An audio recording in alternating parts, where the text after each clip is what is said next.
For years, MAGA Republicans and conservative media figures have non-stop talked about the Jeffrey Epstein files, turning the issue into a daily political talking point. But the moment Democrats pushed for actual transparency, everything changed fast.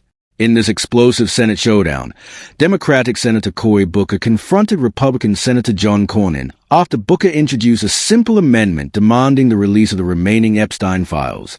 Instead of supporting transparency, Cornyn attempted to quietly strip the amendment away using procedural maneuver hidden behind debate over border security.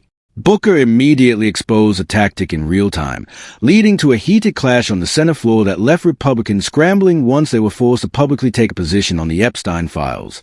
This confrontation reveals what happens when political rhetoric meets accountability. Watch the full exchange and decide for yourself. Important points that we brought up about transparency and accountability on the Jeffrey Epstein files. This is not an amendment to my amendment. This is an attempt to strike what I have a whole list of prominent Republicans, elected leaders, who want the same thing I want, which is just to have transparency on this matter. Can we vote I've on heard my some of the comments. If I can finish, Mr. Chairman. Go ahead.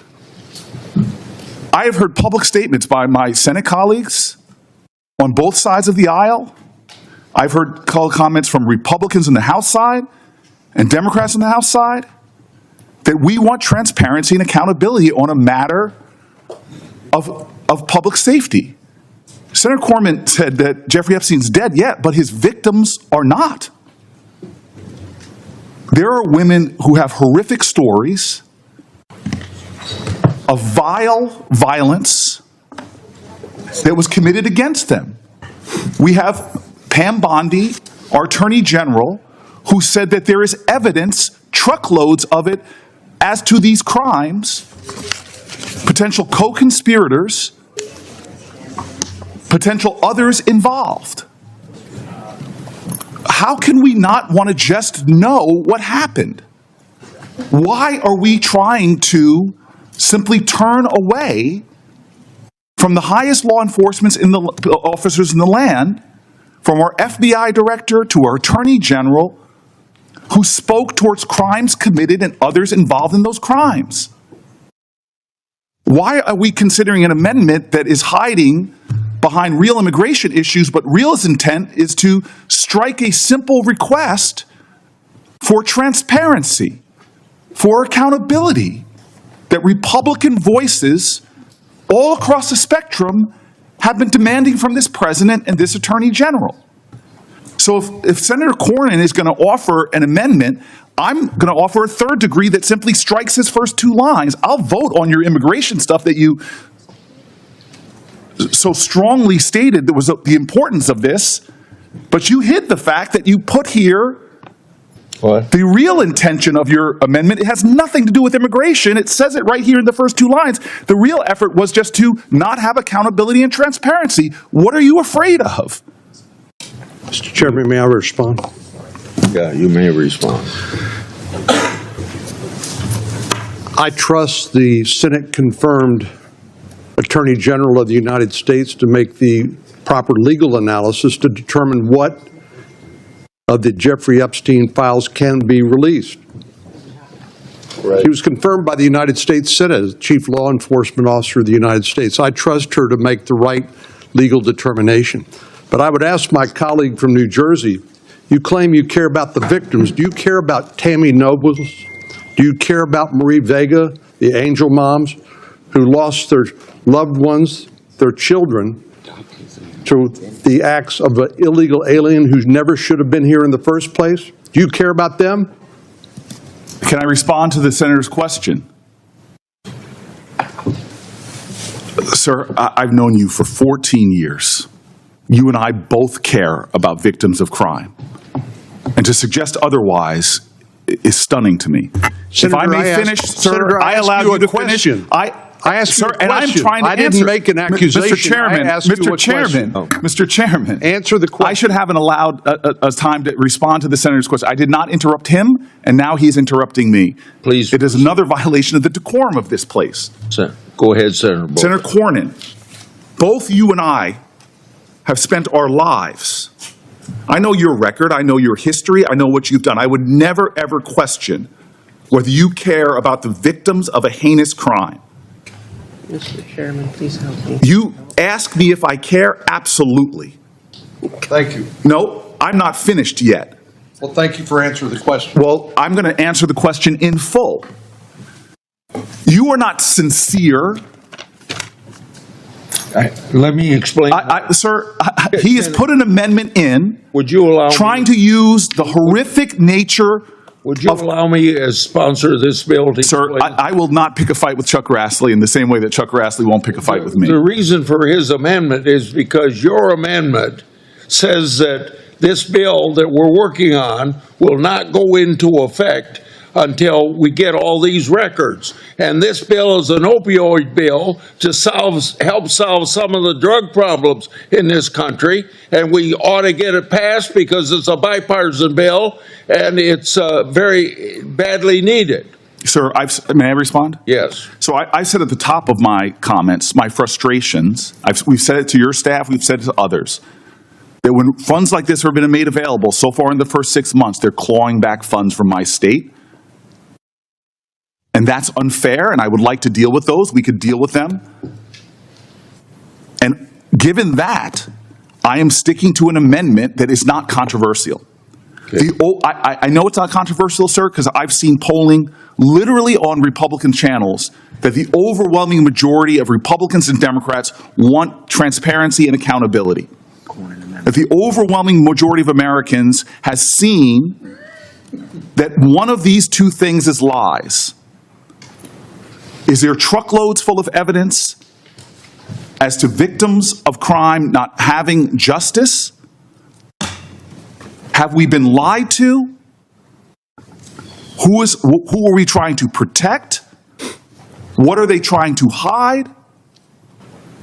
This is not controversial. We have Republican leaders in Congress calling for the same thing that this amendment calls for.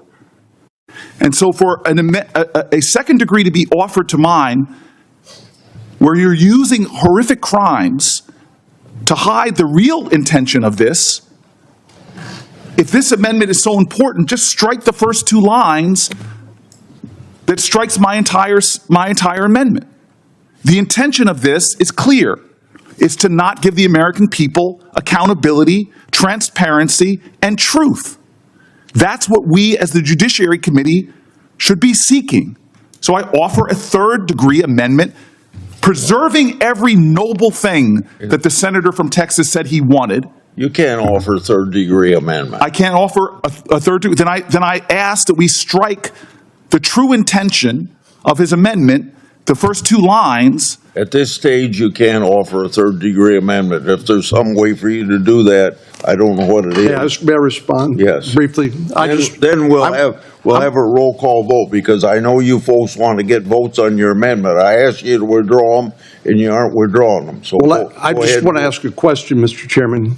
In your opinion, would the addition of these amendments to the underlying bipartisan bill jeopardize our ability to pass this underlying bill, anti-opioid bill, out of committee and across the Senate floor and get it enacted into law? Would these amendments jeopardize that? I see them jeopardized in ways even beyond what you said. So, Because if we pass the legislation with this stuff on, it wouldn't go into effect anyway. Who knows how far down the road? When the president signs the bill, I want it to be effective. that's what I thought, and I appreciate your answering the question. I think the debate that Senator Booker and I have is not something that's going to be resolved today. And so it will continue. So I think regardless of how we act on the underlying bill, that debate will continue, and neither he nor I are giving anything up in terms of our ability to continue to debate this topic. But I'm willing to withdraw my amendment if Senator Booker's willing to withdraw his amendment in the interest of passing this bipartisan anti-opioid bill out of the committee and through the Senate and seeing it enacted into law, and hopefully saving some lives in the process. Senator Booker. Mr. Grassley, sir, I have asked for someone to address my New Jersey concerns for months now. There was an incident in which you got a special carve-out for your state when they froze funds, but I have got no justice for New Jersey.